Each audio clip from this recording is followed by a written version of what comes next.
Super guy. Rick and I, Rick came work for me the very first time I saw Rick work. He came to Knoxville in I'm going to guess it was 1975. And I called over and talked to Jim Crockett, Sr.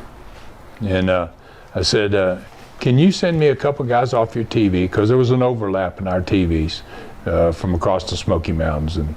And I said, can you send me a couple guys? And he sent me Ric Flair and Ken Patera to work in Knoxville. And what a great match they had. Then I started working with Rick. I was running into Rick a whole lot in St. Louis because they were pushing Rick then, and he was going to be headed in that direction.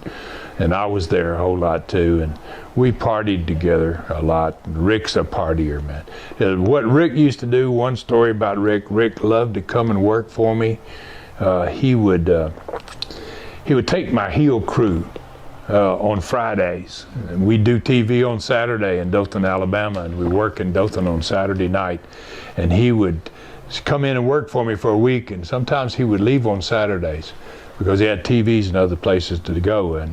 And he would take my heel crew out drinking with him, and he'd kamikaze them to death.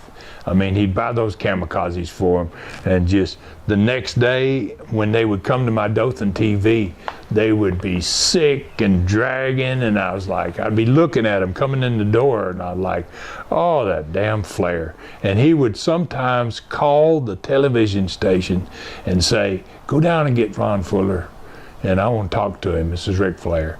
And I would go up in the control room after one of these party nights, and he would get me on the phone, and he would start laughing. He would go, what'd you think? How were they today?